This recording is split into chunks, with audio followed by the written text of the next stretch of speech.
चलिए second cycle, TS cycle. Second क्या है? टीएस साइकिल कि टेम्परेचर एंट्रोपी साइकिल। देखो जो टेम्परेचर और एंट्रोपी साइकिल आती है वो आती है स्क्वायर फॉर्म में। क्या बन गया? रेक्टेंगल बन गया। कि स्क्वायर फील कर लो इसको। फील भी कहाँ करोगे तुम?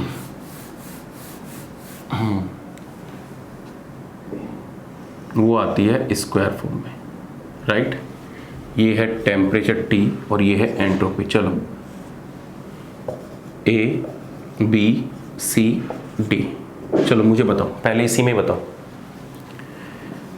Q एडिशन बताओ किस स्टेप में हो रही है, Q रिजेक्शन बताओ किस स्टेप में हो रही है, टेम्परेचर फॉल बताओ कब होगा, और टेम्परेचर इंक्रीज बताओ कब होगा। जो टीएस साइकिल आती है, यही क्वेश्चन आया था तुम्हारा इस बार। देखो कितना आसान हो जाएगा। देखो सिंपल सी बात है कि अगर ये टेम्परेचर है तो यहाँ पे टेम्परेचर हाई होगा और यहाँ पे टेम्परेचर लो होगा कि नहीं होगा? सिंपल है। और जहाँ पे टेम्परेचर तुम्हारा हाई है, ये टेम्परेचर है तुम्हारा हाई है, तो यहाँ से क्या होगा? QH एडिशन होगा और इसके बिल्कुल अपोजिट में तुम्हारी Q रिजेक्ट होगी। होगी कि नहीं होगी? अब तुम्हें साइकिल देखनी है कि साइकिल को मैं इस तरीके से चलाऊं क्या इस तरीके से चलाऊं। एक बात बताओ, ये क्या हो गया? Q एडिशन हो गया, टेम्परेचर फॉल होना है। यहाँ पे TS से TC पे गया तो यहाँ पे भी टेम्परेचर फॉल हो रहा है, यहाँ पे भी टेम्परेचर फॉल हो रहा है। लेकिन अब तुम्हें देखना है कि साइकिल किस स्टेप से चलाओ। अब एक बात बताओ, तुम्हें पता है कि रिवर्सिबली आइसोथर्मल एक्सपेंशन होता है। रिवर्सिबली आइसोथर्मल एक्सपेंशन होता है। और तुम्हारा एक्सपेंशन कब कब हो सकता है? तुम्हारा एक्सपेंशन कब हो? कि जब तुम्हारा लो प्रेशर से हाई प्रेशर जा रहा हो, जब तुम्हारा हाई प्रेशर से लो प्रेशर पर जा रहा हो तब तुम्हारा एक्सपेंशन हो सकता है। जब तुम्हारा लो वॉल्यूम से हाई वॉल्यूम पे जा रहा हो तब तुम्हारा एक्सपेंशन हो सकता है। जब तुम्हारा लो एंट्रोपी से हाई एंट्रोपी की तरफ जा रहा हो तब भी तो तुम्हारा एक्सपेंशन हो सकता है। अरे पहले एंट्रोपी कम थी, फिर एंट्रोपी इंक्रीज करोगे तो उसे भी तो एक्सपेंड ही बोलोगे ना। तो यहाँ पे क्या हो गया? तो ये तुम्हारी साइकिल किस तरीके से आ जाएगी? इस तरीके से। लो जी, ये तुम्हारी साइकिल हो गई। इस BC प्रोसेस में क्या होगा? टेम्परेचर फॉल होगा और इस प्रोसेस में तुम्हारा क्या होगा? टेम्परेचर इंक्रीज होगा। बोलो यस और नो, बोलो। अरे बोल दो भाई, राइट। चलिए और चीज़ बताता हूँ मैं। हाँ, अगर मैं TS साइकिल में तुमसे वर्क पूछने लगा कि वर्क क्या होगा, तो तुम्हें पता है कि area under the curve, area under the curve, तो एरिया क्या निकालोगे? एरिया ऑफ स्क्वायर निकालोगे। तो तुम्हारा जो वर्क आ जाएगा TS साइकिल में क्या आ जाएगा? बताओ वर्क क्या होता है? स्क्वायर कितना होता है? A का स्क्वायर। अब A का स्क्वायर करोगे मतलब तुम्हें CD पता होना चाहिए और AD पता होना चाहिए। तो तुम्हारा कितना आ जाएगा? तुम्हारा टेम्परेचर तो ये आ जाएगा, TC जो तुम्हारा टेम्परेचर है। अरे डिफरेंस देखो, TH माइनस के TC ये हो गया इंटू SC माइनस के SD, कुछ भी लो। बोलो पॉइंट क्लियर है कि नहीं है? या तुम क्या कर सकते हो कि work TS equal to TH minus के TC क्या कर सकते हो? डेल S कर सकते हो। बस और भी तरीका है, निकाल के दिखा दूंगा, लेकिन शॉर्ट में चलो, कोई दिक्कत नहीं है। ये क्या था? TS diagram. अगर मैं तुमसे पूछने लगा कि ST डायग्राम में डायरेक्शन क्या होगी, तब कैसे फाइंड आउट करोगे? ST डायग्राम में डायरेक्शन क्या होगी? इसमें लिख लेना Q एडिशन, ठीक है। अगर मैं डायग्राम चेंज कर दूं, ये टोटल वर्क डन आ गया इसके अंदर। अगर मैं डायग्राम ही चेंज कर दूं, ये TS साइकिल थी, अगर इसी के कोऑर्डिनेट चेंज कर दूं तब क्या होगा? बताओ एक बार खुद से बना के देखो, खुद से बना के देखो एक बार। यहाँ पे S ले लो, यहाँ पे T ले लो, ये तुम्हारा स्क्वायर बन गया, राइट। बोलो अगर इसका नाम दे दूं मैं M N एल पी, कुछ भी नाम ले दिए। चलो बताओ इस साइकिल में किस प्रोसेस में क्यों एडिशन हो रही होगी, क्यों रिजेक्शन हो रही होगी, कब टेम्परेचर फॉल हो रहा होगा, कब टेम्परेचर इंक्रीज हो रहा होगा, बताइए। अरे बोल दो, सिखा रहा हूं तुम्हें कदो। थर्मोडायनेमिक्स मस्त टॉपिक है, समझ में आ जाए तो इससे आसान कुछ नहीं, ना समझ में आए तो इससे डिफिकल्ट कुछ नहीं।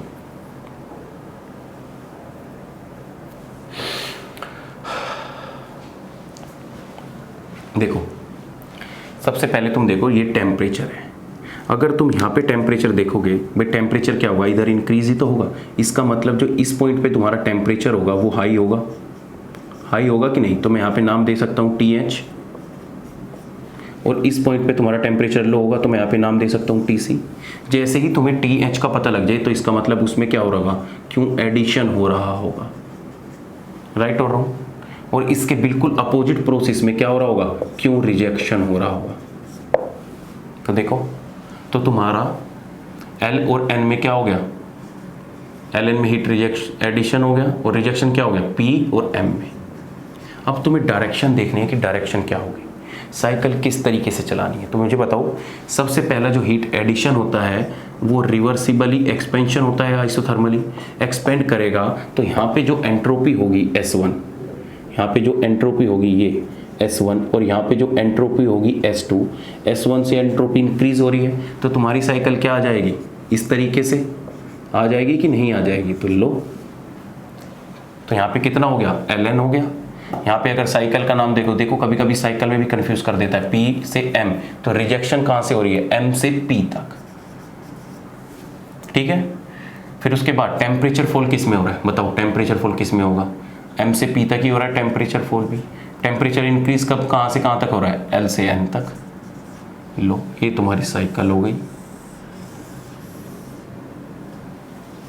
बोल दो कोई दिक्कत है, नहीं बोल दो कोई दिक्कत हो तो बताओ।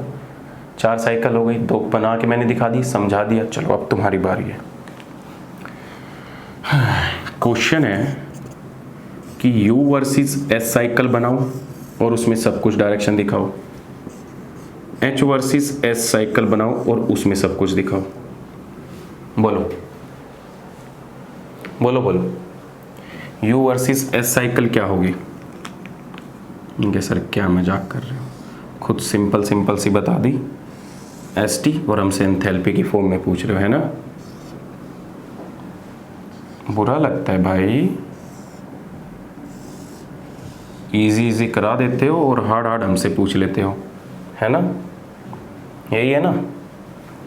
लेकिन फिर मैं तुम्हें बोलूँगा कि अगर तुम ध्यान से देखो तो ये भी क्वेश्चन मैं तुम्हें करा चुका हूँ। कैसे, एक बात बताओ, U वर्सेस S और H वर्सेस S, तुम्हें बहुत अच्छे से पता है कि जो इंटरनल एनर्जी और जो एंथैल्पी होती है वो टेम्परेचर का ही फंक्शन होती है। अरे होती है कि नहीं, बोलो।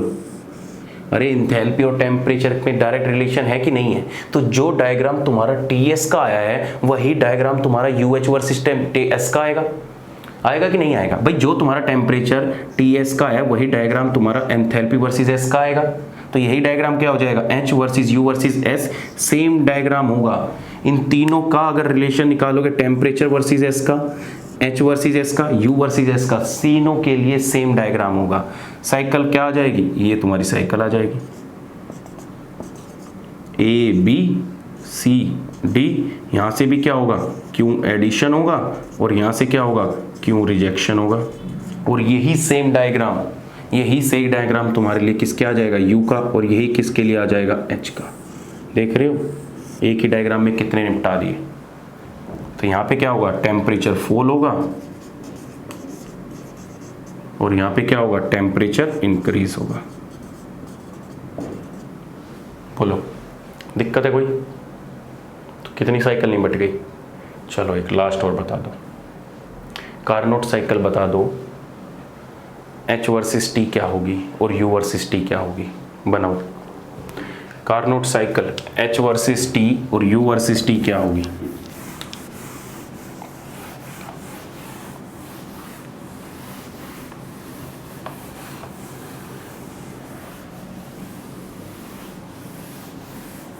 बोलो क्या होगा?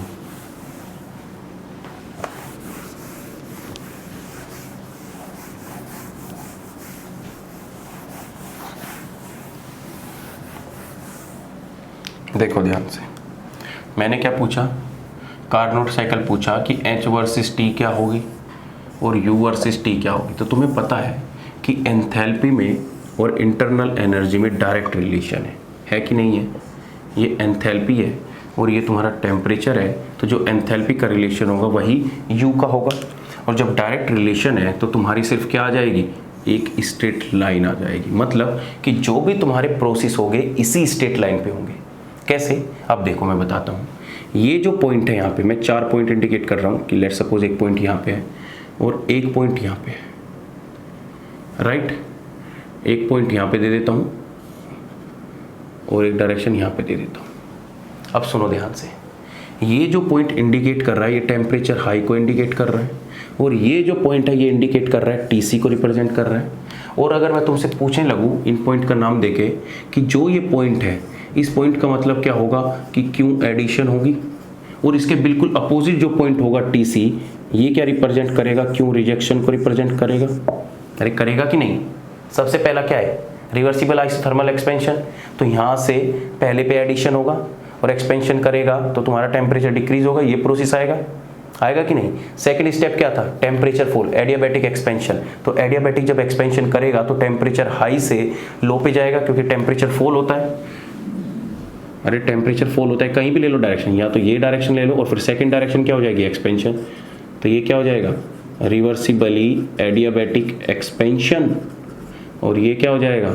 रिवर्सिबली एडियाबैटिक कंप्रेशन, जिसमें तुम्हारा टेम्परेचर इंक्रीज हो रहा है। तो इसी साइकिल पे, इसी स्ट्रेट लाइन पे तुम्हारे चारों के चारों प्रोसेस हो जाएंगे। तो इससे क्वेश्चन ये नहीं पूछेगा, अगर एडिशन पूछ लेता है, रिजेक्शन पूछ लेता है तो बता देना।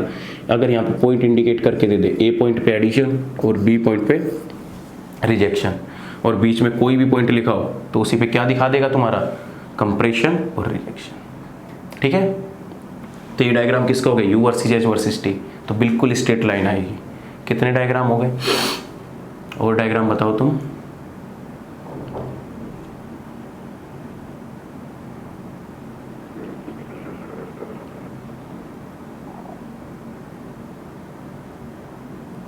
बताओ। U T H versus volume का डायग्राम बताओ क्या होगा। चलो निकालो जल्दी। U T H versus volume diagram बताओ क्या होगा।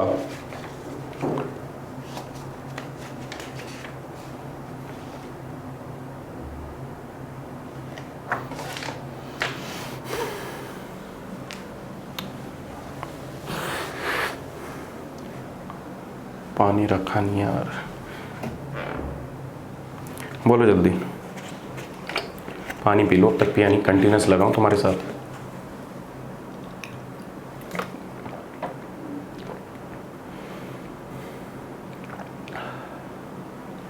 बताओ क्या होगा।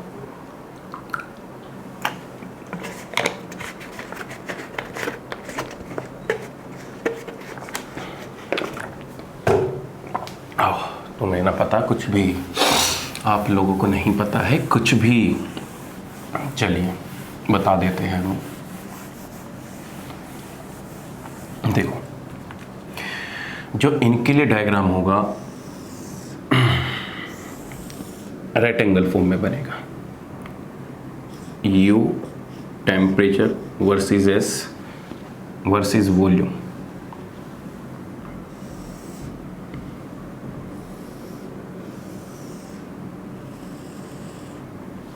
ये डायग्राम होगा रेक्टेंगल से। अगर इसको नाम दे दूं P, Q, R और S। इस टेम्परेचर पे यहाँ पे क्या होगा? टेम्परेचर हाई होगा और इस पॉइंट पे टेम्परेचर तुम्हारा TC होगा। तो यहाँ से जो होगा वो Q एडिशन होगी और यहाँ से जो प्रोसेस है यहाँ से Q रिजेक्ट होगी। राइट? तुम्हारी साइकिल कैसे चलेगी? इस प्रकार से चलेगी। अब तो तुम्हें पता ही है कि ये जो प्रोसेस हो रहा होगा ये एडियाबैटिकली एक्सपेंशन हो रहा होगा, ये जो प्रोसेस हो रहा है ये आइसोथर्मली कंप्रेशन हो रहा है, और जो ये प्रोसेस हो रहा है ये एडियाबैटिकली कंप्रेस हो रहा है। क्लियर है पॉइंट?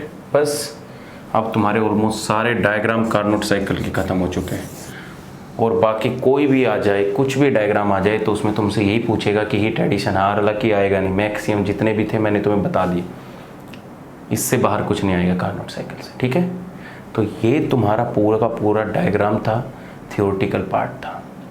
ऐसे ही एक केस मैंने तुम्हें और पढ़ाना है, और फिर हम न्यूमेरिकल करेंगे कार्नोट साइकिल के ऊपर।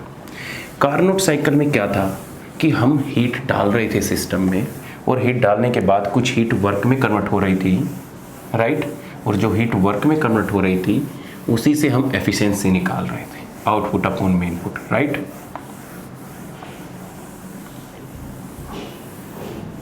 कि आउटपुट अपॉन में इनपुट। एक सेकंड केस होता है रेफ्रिजरेटर का। लिखिए कंसेप्ट ऑफ रेफ्रिजरेटर, इसी में है कंसेप्ट ऑफ रेफ्रिजरेटर।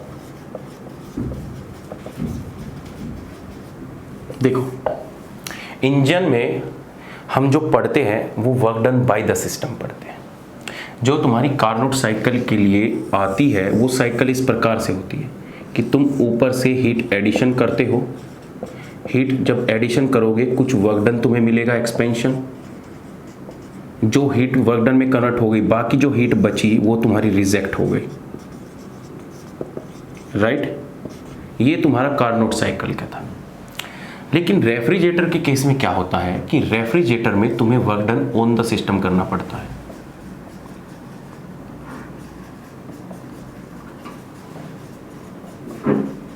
देखो, तुमने ध्यान दिया होगा कि जो तुम्हारा रेफ्रिजरेटर होता है उसमें कंप्रेसर लगा होता है पीछे, पता नहीं तुमने देखा है कि नहीं देखा। होता क्या है कि तुमने बाहर से कोई पानी लिया, गर्म पानी लिया, राइट? जैसे ही तुम फ्रिज में रखोगे उसका टेम्परेचर हाई से लो तक पहुंचाना है।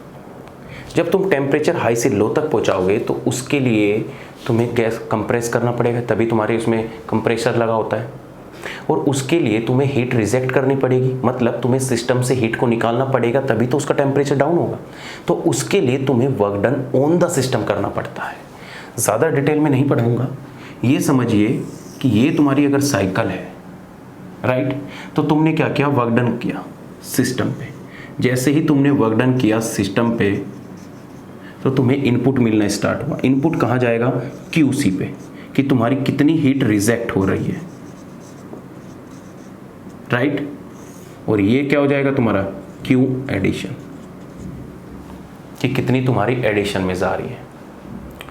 लेकिन मैंने तुम्हें बता रखा है कि मैक्सिमम जो टोटल वर्क डन है वो कन्वर्ट हो सकता है हीट में, इसलिए रेफ्रिजरेटर में एफिशिएंसी मैक्सिमम हो सकती है। सिंपल समझ में आया? इसमें जो साइकिल है वो ये है, दिस इज कार्नोट साइकिल, क्योंकि हमें work done by the system मिल रहा है, लेकिन हमें रेफ्रिजरेटर में work done on the system करना पड़ता है। इस केस में हम एफिशिएंसी नहीं पढ़ते। इस केस में जो हम एफिशिएंसी की दूसरी फॉर्म में अलग पढ़ते हैं उसको बोलते हैं बीटा, और बीटा को बोला जाता है कोफिशिएंट ऑफ परफॉर्मेंस।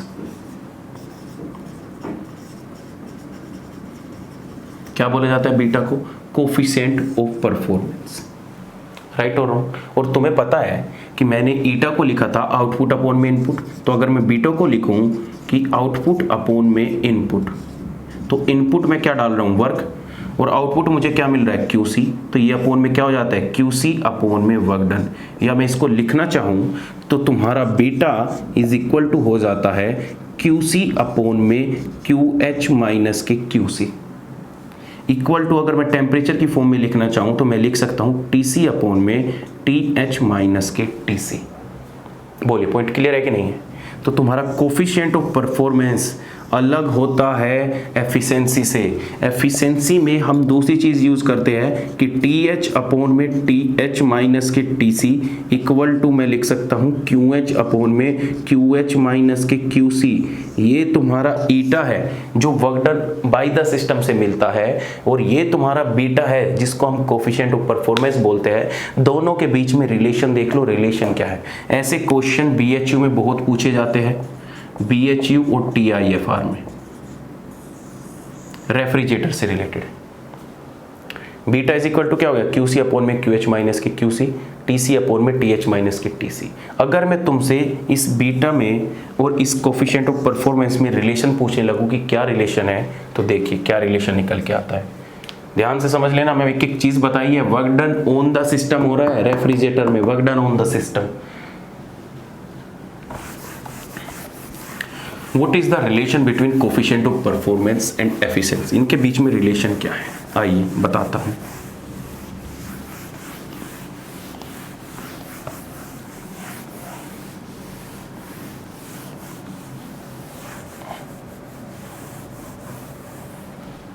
देखो, बीटा इज इक्वल टू होता है QC अपॉन में QH माइनस के QC। अगर मैं +1 यहाँ पे कर देता हूँ और +1 यहाँ पे कर देता हूँ, तो 1 प्लस के बीटा इज इक्वल टू हो जाएगा QC प्लस के QH माइनस के QC अपॉन में कितना हो जाएगा, QH माइनस के QC, राइट। QC से QC कैंसिल आउट हो गया, तो 1 प्लस के coefficient of performance is equal to हो जाता है QH अपॉन में QH माइनस के QC। और तुम्हें पता है कि जो तुम्हारा ईटा इज इक्वल टू होता है वो QH अपॉन में QH माइनस के QC हो जाता है। तो मैं इस वैल्यू की जगह क्या लिख सकता हूँ कि 1 प्लस के beta is equal to 1/n। तो तुम्हारा रिलेशन क्या आ गया कि 1 प्लस के बीटा इज इक्वल टू कितना होता है 1/n, या मैं लिखना चाहूँ कि n इज इक्वल टू होता है 1 प्लस के कोफिशिएंट ऑफ परफॉर्मेंस। समझ रहे हो, क्लियर है पॉइंट। तो जो ईटा की वैल्यू होगी वो कम आएगी, क्योंकि कुछ ना कुछ बीटा की वैल्यू होगी, डिनोमिनेटर में वैल्यू बढ़ेगी, वो ऐसे डिक्रीज होगी, तो ईटा की वैल्यू क्या आती है, कम आती है। तो कोफिशिएंट की अगर मैं बात करूं तो कोफिशिएंट ऑफ परफॉर्मेंस की वैल्यू ज़्यादा आएगी ईटा से। क्यों, रीजन समझे नहीं अब तक? क्योंकि हम जो कार्नोट साइकिल में पढ़ते थे वो QH से वर्क डन निकाल रहे थे, राइट। लेकिन जब हम रेफ्रिजरेटर में पढ़ रहे हैं वो वर्क से हम QC जा रहे हैं। तो वर्क तुम्हारी हीट में कन्वर्ट हो सकती है, लेकिन QH तुम्हारा वर्क में कन्वर्ट मैक्सिमम नहीं हो सकता। तो ये जितना भी मैंने तुम्हें कार्नोट साइकिल के ऊपर पढ़ाया है, जितना भी पढ़ाया है, ये सारा का सारा थ्योरेटिकल न्यूमेरिकल अप्रोच सब कुछ यही है। न्यूमेरिकल किस फॉर्म में आएंगे कि तुम्हें टेम्परेचर हाई दे देगा, तुम्हें टेम्परेचर लो दे देगा, एफिशिएंसी पूछ लेगा, तुम्हें टेम्परेचर या हीट की फॉर्म में दे देगा, या तुम्हें वर्क की फॉर्म में दे देगा। तो बस एक ही चीज़ याद रखना कि N is equal to work upon में Q एडिशन। यही फॉर्मूले से तुम्हारे सारे क्वेश्चन हो जाएंगे। TH माइनस के TC अपॉन में TH is equal to QH minus के QC अपॉन में QH। सारे क्वेश्चन तुम्हारे इसी फॉर्मूले से हो जाएंगे, बाकी तुम्हें कुछ करने की जरूरत नहीं है। क्वेश्चन देखना क्या तुम्हें दे रखा है, वर्क डन दे रखा है तो हाई टेम्परेचर पूछ लेगा, वर्क डन दे रखा है तो हाई टेम्परेचर पूछ लेगा, हीट दे रखी है, कुछ भी पूछ सकता है, बस यही रिलेशन तुम्हें याद रखना है, ठीक है। एक दो क्वेश्चन मैं तुम्हें करा दूंगा। चलिए, कुछ कार्नोट साइकिल पे 3 क्वेश्चन कराऊंगा मैं तुम्हें। 3 क्वेश्चन से ही तुम्हारा कंसेप्ट क्लियर हो जाएगा, हालांकि 2 से ही हो जाएगा। चलिए, सबसे पहला क्वेश्चन मुझे बताइए, TFR बेस्ड क्वेश्चन है कि अगर हम वाटर को एज ए फ्यूल यूज करें, अगर हम वाटर को एज ए फ्यूल यूज करें, what is the total theoretical efficiency? क्या एफिशिएंसी होगी अगर हम पानी को एज ए फ्यूल यूज करें, बताओ क्या होगी? ओहो सर, टेम्परेचर नहीं दिया, बहुत गलत बात है। तो सर देख, बात बताओ। एफिशिएंसी इज इक्वल टू होते हैं TH माइनस के TC अपॉन में TH। वाटर के लिए जो हाईएस्ट टेम्परेचर हो सकता है वो कितना हो सकता है 100 डिग्री सेल्सियस, और जो लोवेस्ट टेम्परेचर वाटर के लिए हो सकता है टीसी, वो कितना हो सकता है 0 डिग्री सेल्सियस। मेरे तभी तो रहेगा। तो 100 डिग्री सेल्सियस पे कितना आ जाएगा 373 केल्विन, और 0 डिग्री सेल्सियस पे कितना आ जाएगा 273 केल्विन। तो जो ये टेम्परेचर है ये तुम्हारा TH हो जाएगा, ये टेम्परेचर तुम्हारा TC हो जाएगा। राइट और रॉन्ग? बस कुछ नहीं करना। एफिशिएंसी इज इक्वल टू कितना हो जाएगा 373 माइनस के 273 अपॉन में TH कितना है 373, 100 बाई 373 जब काट दोगे तो 0.268 आ जाएगा। मतलब कि सिर्फ तुम्हारी एफिशिएंसी आ जाएगी 26.8%। ओहो क्या बात है, देख रहे हो एफिशिएंसी कितनी कम है। तो अगर हम पानी को भी एज ए फ्यूल यूज़ करें तो उसकी एफिशिएंसी आएगी 26.8%। समझ रहे हो? चलिए ये था क्वेश्चन नंबर फर्स्ट। ऐसी क्वेश्चन देगा तुम्हें, पानी कभी लिख के नहीं देगा टेम्परेचर वाटर के केस में। सेकंड क्वेश्चन जो TFR में आया था वो ही लिखिए। देखिए क्या क्वेश्चन था। क्वेश्चन है to freeze a 100 gram of water at 0 degree Celsius. To freeze a 100 gram of water at 0 degree Celsius, how much electrical work to be done in refrigerator, how much electrical work to be done in refrigerator, room temperature is equal to 27 degree Celsius, room temperature is equal to 27 degree Celsius, right? and given है heat of fusion, heat of fusion तुम्हें given है 6.006 kilojoule पर मोल। बताइए 100 gram water के लिए उसे कितना work done करना पड़ेगा पानी को फ्रीज करने के लिए, बोलिए मुझे। देखो सारी चीज़ तुम्हें गिवन है। एक बात तो ये समझ गई कि जब तुम्हारा रेफ्रिजरेटर यूज़ हो रहा है तो रेफ्रिजरेटर के लिए कोफिशिएंट ऑफ परफॉर्मेंस निकाला जाता है, और परफॉर्मेंस होता है TC अपॉन में TH माइनस के TC। अब उसने वर्क पूछा है, तो वर्क पूछेगा तो हम इसमें लिख सकते हैं QC अपॉन में वर्क डन, यही तो कर सकते हैं। बोलो अगर इन दोनों चीज़ों को मैं रिलेट कर दूँ तो मेरे पास वर्क निकल के आ जाएगा। अब तुम कहोगे सर QC क्या गिवन है? जो ये हीट ऑफ फ्यूज़न गिवन है इसी को हम बोलते हैं QC, राइट। मैंने बोला था कि एंथैल्पी हम कांस्टेंट प्रेशर पे क्या ले लेते हैं, हीट के इक्वल ले लेते हैं। अब जो तुम्हारे पास हीट ऑफ फ्यूजन है वो जूल पर मोल में है, मतलब 1 मोल की दे रखी है, लेकिन हमें चाहिए सिर्फ 100 ग्राम पानी के लिए। मतलब हमें 100 ग्राम पानी को ही क्या करना है, फ्रीज करना है, लेकिन वहाँ पे एंथैल्पी दे रखी है 1 मोल के लिए। तो मुझे बताओ 18 ग्राम वाटर के लिए जो तुम्हारे पास एंथैल्पी आई वो आई 6.006 किलोजूल पर मोल, राइट। अगर मैं 1 ग्राम पानी के लिए निकालूं, अरे वाटर का मोलर मास 18 होता है ना, तो 6.006 अपॉन में 18 आ जाएगा। बोलो अरे आ जाएगा कि नहीं? अगर मैं 100 ग्राम के लिए निकालूं एंथैल्पी तो 100 ग्राम के लिए कितना आ जाएगा 6.006 अपॉन में 18 इंटू 100 ग्राम, ये भी किस में है, किलोजूल में। तो ये हमारे पास टोटल एंथैल्पी आ गई QC 100 ग्राम के लिए। अब बात करते हैं हमें वर्क डन निकालना है, ये हमारे पास मिल गया। TC क्या होगा? TC तुम्हारा कोल्ड टेम्परेचर है, तो कोल्ड टेम्परेचर कितना हो सकता है 0 डिग्री सेल्सियस, मतलब कितना हो सकता है 273 केल्विन।